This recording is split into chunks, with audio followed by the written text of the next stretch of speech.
Hi, I'm Richard Eby, and I'm here to say a few words about the first man walking on the moon, which happened in 1969. Today is March 1st, 2016.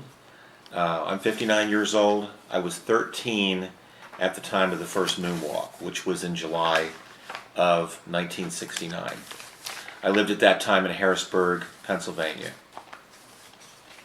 Okay, when you viewed the first man landing on the moon, where did you see it at? Like at home? Yeah, I with was at home friends? with my parents. I was in junior high, middle school, we call it now.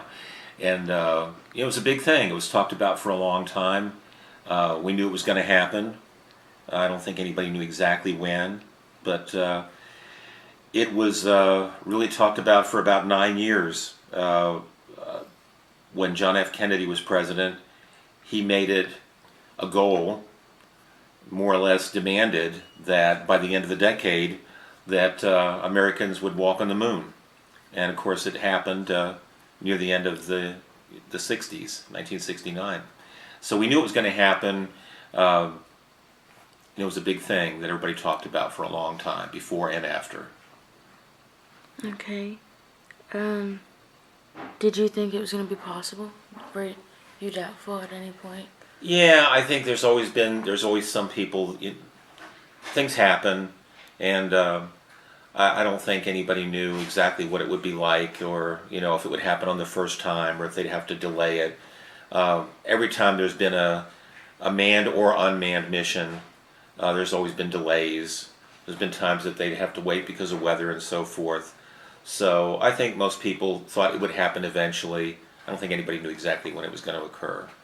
Prior to this happening, did you have any prior knowledge to what was going to Yeah, happen? I had an uncle that lived in Florida, very close to Cape Canaveral, which became Cape Kennedy, and actually I saw one or two unmanned rockets lift off when I was 10, 11 years old, and so it was talked about for a long time.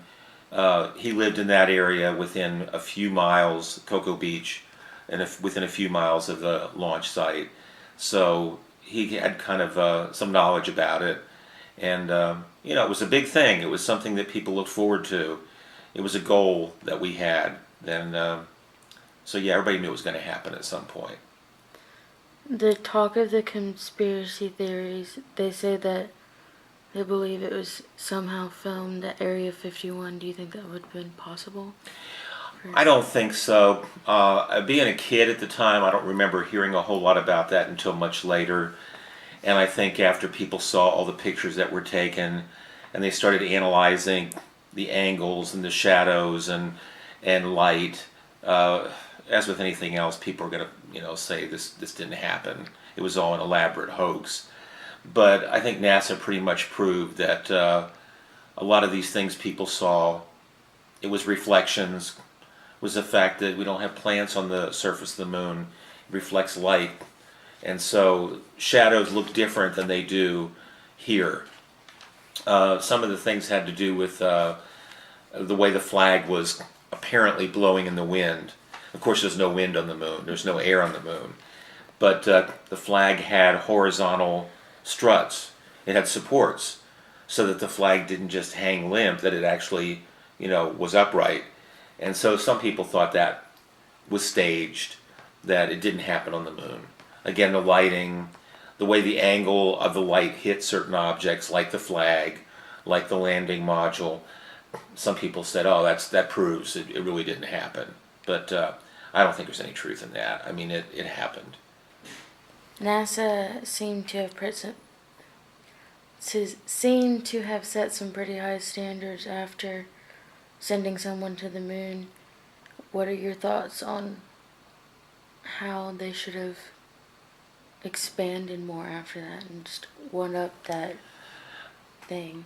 I think most people thought after man walked on the moon that there would be more exploration, that man would walk on Mars, that, within 10, 15, certainly 20 years, there would be other manned explorations of at least our solar system. And it never happened. I mean, the man walking on the moon in 1969 that was the goal, and it sort of went down from there. There were other manned flights. There were other explorations on the moon. Most people, myself included, can't even remember the astronauts that were on it. I mean, everybody knows that Neil Armstrong was the first man on the moon. Everybody knows who was alive at that time. Even people who were kids heard it so much. It's one small step for man, one giant leap for mankind. They heard that over and over again. And I think it was spelled, okay, what's our next goal going to be? Oh, we're going to walk on Mars. Or we're going to explore outside our solar system. And 46 or 47 years later, we still haven't done anything. And so, for whatever reason, I'm sure part of it was economic. We just couldn't afford it. We didn't have a president like JFK that made it a goal, that made it a priority. So it just never happened. And I don't think there was really a president since then that said, oh, we're going to expand our space exploration. We're going to make NASA bigger. Instead, NASA had a lot of budget cuts. They ended up, I mean, they're still around, they still do things, but nothing like that ever happened again. There was no new goal, now we're going to do this. The next thing we're going to do this. By 2000 we're going to do this. Nothing else ever happened. That was basically it. Things that we use today, like the parts that were made for the spaceship and everything, they've somehow have made their way into our everyday use. Oh yeah, yeah. I mean, a lot of items that we take for granted had their beginnings in the space program. Micro circuits, printed circuits, our cell phones, music we listen to, CDs. I mean, there's so many things, plastics. There's so many things that we wouldn't have, or we would have gotten a lot later if it hadn't been for the space program.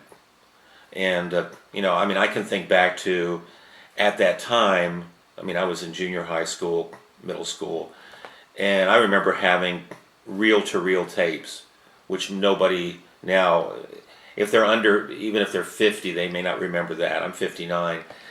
Reel-to-reel tapes were these big spools of tape that if you were going to record something, you were going to record a conversation. You were going to record something off the radio or off of a record.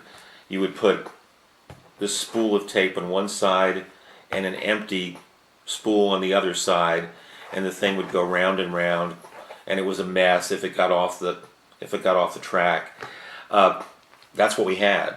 Later we had cassette tapes, which were an improvement. They were just big tapes made small into a little compartment, and then we had records. We had vinyl records for a long, long time. Then we had 8-track tapes, which didn't last very long. Then cassette tapes, which didn't quite have the quality that they wanted, and then CDs. And now CDs are sort of passe. I mean, now it's like everything's downloaded. Yeah, there's no need for CDs anymore. So I'm sure none of that technology would exist if it weren't for the space program. And the same thing with DVDs and just so many things that we have. TVs that used to be huge with a little tiny screen. I mean, when I was a baby in the 50s and early 60s, everybody had black and white TV. The TVs, the boxes were big. The screen was small because the thing was filled with tubes. These were glass and metal objects about this big that would plug in. There might be up to 50 tubes. Oh, and then there was one big tube called the picture tube. Mm-hmm. And if your picture tube went bad, the TV was done for. But if one or two of those other tubes went bad, you'd go to a store. We didn't have Walmart, but like a Walmart, you could take the tubes with you. My dad did it many times. Take them in a paper bag, check all the tubes. Oh, these 3 tubes need to be replaced. But the TV was so big, because we didn't have little transistors and printed circuits, and we had these great big things that took up so much space. So it's another thing that with the technology we have, it got smaller and smaller. I mean, look, 10 years ago, we didn't have flat screen TVs like we do now. I mean, they still were kind of boxy, not like they were in the 50s or 60s, but it's just gone so far, and a lot of it's because of the space program. What do you think about cell phones? Like, did you have a cell phone whenever it first came out? Yeah, I'm trying to remember. The first cell phone I had was probably late 1980s, maybe 1990. I mean, at that time, I remember a man that I knew that had a cell phone. I bought a boat, and he had one of the first cell phones. The salesman had one of the first cell phones that I really saw, and it was bigger than a brick. I mean, there was a big box, and then there was a handset that looked kind of like our landline phones that sat on top of it. Mm-hmm. And you had to carry this 7 or 8 pound object with you. And, most of them were in cars. You couldn't really walk around with it. You had it in a car, and you picked up the phone and used it. And, of course, as time went on, they got smaller. But the first cell phone I had, it was probably, I don't know, maybe 1990, 1991. I mean, this isn't really all that long ago. Mm-hmm. And the cell phone was still probably that big. And while I could take it and walk with it, when you recharged it, it went in this special holder that you plugged in the wall. I mean, the life of the phone was maybe an hour or two, and it was dead. And they just got smaller and smaller. But when they first started out, not many people had cell phones, and there were always some people that were wealthy that had a car phone. The technology was sort of different. It was more like a radio in those times, but certainly nothing like we have today. And also the cost. The cost came down, not only the cost of the phone, but the cost of the service. I mean, I remember having a cell phone as recently as 2000, 2001, that I had local coverage only.